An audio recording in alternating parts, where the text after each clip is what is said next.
Era un hombre verdaderamente que había nacido para ser líder y en este aspecto lo era de una forma verdaderamente formidable. Su hermano Valeriano se ocupaba más de los aspectos financieros y realmente yo creo que se complementaba muy bien. Y luego sus otros dos hermanos, que eran ingenieros industriales, Graciliano pues también colaboraba, era director de la empresa, director general de la empresa, y Celso, que era para Eduardo como un hijo, que era el pequeño, pues también caminaba. Pero el reparto de juego entre los hermanos estaba perfectamente organizado, de tal manera de que Eduardo ejercía un verdadero liderazgo con el apoyo de sus hermanos. Recorría todos los departamentos de la fábrica prácticamente todos los días y conocía por tanto a todo el mundo. Nos contagiaba su entusiasmo y su ilusión. Consiguió que nosotros nos integráramos en su proyecto. Tenía una intuición mecánica como yo no he conocido en ninguna otra persona. Esto hay que coger el acelerador, a coger la palanca de esto, hay que darle a tope. Y lo puso a tope, el motor subió a tope de potencia, subía a tope de revoluciones, nosotros asustados, de aquí para pasar algo, pero no pasó nada. Su intuición le decía que de acuerdo a su experiencia, a lo que él sabía que ese motor había hecho, ese motor se le podía meter la potencia a tope. Nosotros no lo sabíamos, nuestros números nos decían que había que hacerlo de acuerdo a una determinada tabla, ¿no? Es una anécdota que describe un poco su manera de ser, mucha intuición, mucho ingenio en la aplicación a los motores. Era un inventor incansable. Llegaba a una conclusión e inmediatamente la ponía en práctica. Había que hacerlo. Si se equivocaba, se rectifica. Pero no tenía la parálisis de no hacer, de estar dilatando. Él hacía. Es que fue una escuela para la industria auxiliar. Eduardo Barreiros era, como todos estos grandes hombres, un hombre de relaciones públicas. Sí, es muy difícil de concebir un gran empresario metido en el sector industrial, que tiene además tantas dependencias de tipo administrativo que no tenga unas buenas relaciones.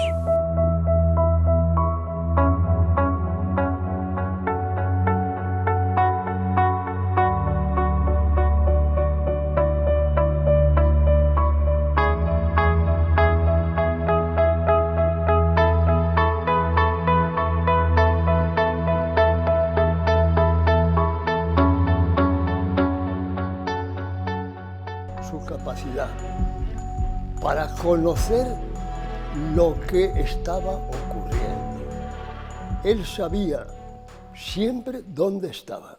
Yo en mi vida he tenido muchos jefes, multinacionales, americanos, alemanes, gente importante. A ninguno le llamaba el patrón más que a Eduardo Barreiros, porque además de ser el empresario jefe, era patrón, convivía con nosotros. Desde las 8 de la mañana hasta entre 11 y 12 de la mañana. Todos los días.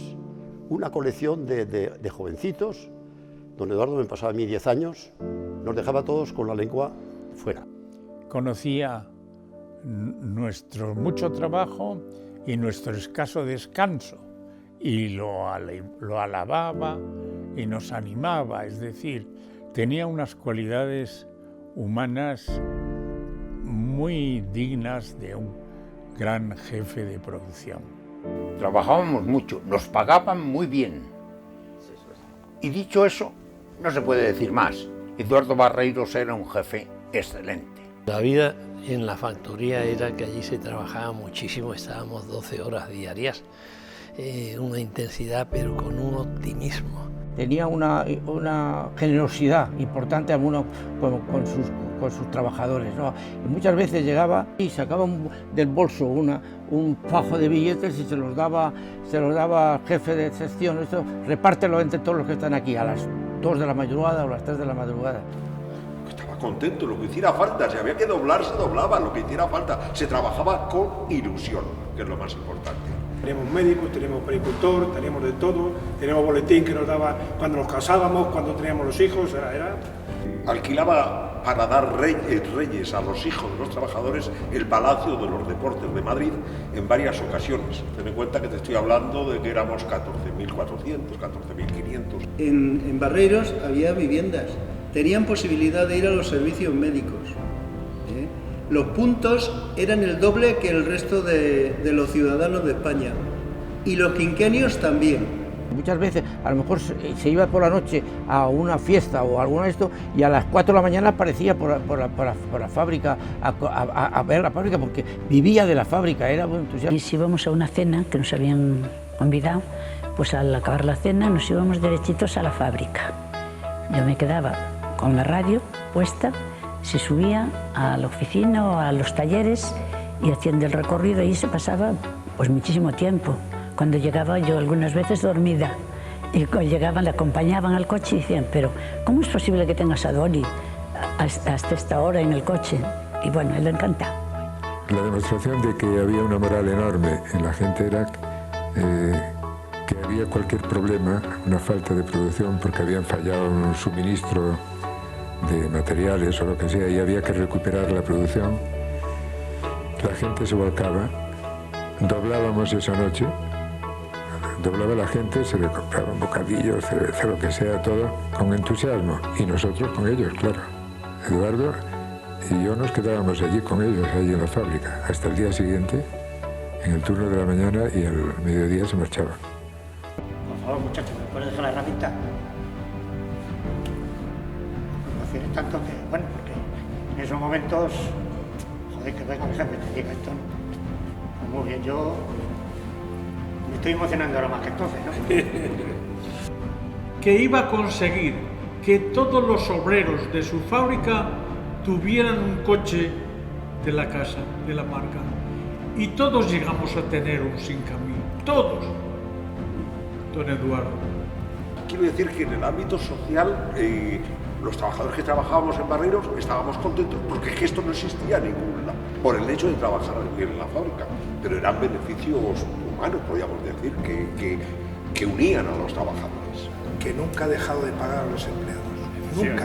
Ni en las mayores crisis, el salario siempre estaba en su fecha, no se retrasaba ni un día. Creo que todos, o la mayoría de los que estamos ahí, tenemos mucho orgullo de estar trabajando en Barreiros. Además, lo íbamos hablando, o sea, yo trabajo en Barreiros. Todos los trabajadores sentían orgullo de estar trabajando, incluso la familia de los trabajadores. Era una persona muy de su gente. Era una buena persona, era una bella persona, generoso, trabajador. Y trataba a sus empleados como una familia. Y don Eduardo Barreiros era una persona de una humanidad enorme. Era una persona extraordinariamente humana y sensible. Y era una persona cariñosa, afectuosa y que realmente tenía la admiración de su gente. Y yo cuando hablo de él me emociono. Era capaz de motivar a un ejército y era capaz de inspirar entusiasmo cuando todos los demás, un poco más jóvenes que él, estábamos ya tirando la toalla. Barreiros no tiraba la toalla nunca. Siempre empujaba, siempre era optimista y animoso. Allí te sentías no como un asalariado, sino que era parte tuya. ¿Por qué ser una gran virtud de Eduardo Barreiros? Hacer sentir a su gente, digamos, como copropietarios de la empresa, cosa que no es fácil, pero lo conseguía. Bueno, yo creo que era un gran hombre, valiente, que tomó unas decisiones poco fáciles y desde luego arriesgadas. Y le salió bien casi todo. Su decisión y su desapego hacia los beneficios, que no es que los desprecie porque le hacen falta para seguir en su empresa, pero no es el fin último. Es decir, crear, ser útil, crear puestos de trabajo, y arriesgar todo lo arriesgable y bueno, el beneficio pues es un útil más, una herramienta más, pero no es el fin último para nada. Hoy existe el eufemismo de empresario, a los negociantes se les llama empresarios. No, empresario es el que crea riqueza, el que se juega su patrimonio, el que se lo juega todo y el que muere con su empresa. Ese es el empresario, el que no está pendiente del pelotazo, de tener gran negocio, sino que está pendiente de crear riqueza, de asegurar sus empresas, de dar cada vez más contenido a su gente. Ese es el empresario. ¿Qué nos enseña a nosotros? A mí me enseñó a trabajar. Yo aprendí muchísimo con Eduardo Barreiros, aprendí a vivir la industria, a gestionar al personal. Él era un maestro en eso.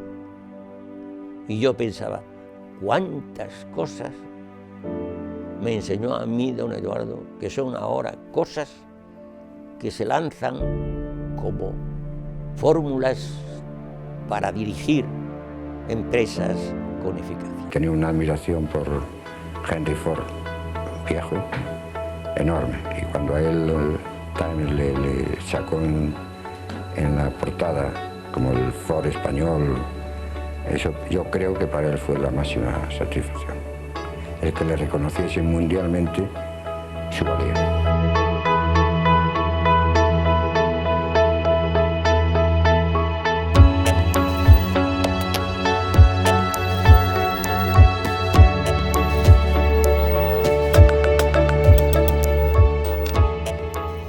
En definitiva, si no hubiera ido al automóvil, a estas horas estaríamos disfrutando de Eduardo Barreiros y de la primera fábrica europea de camiones, seguro, seguro.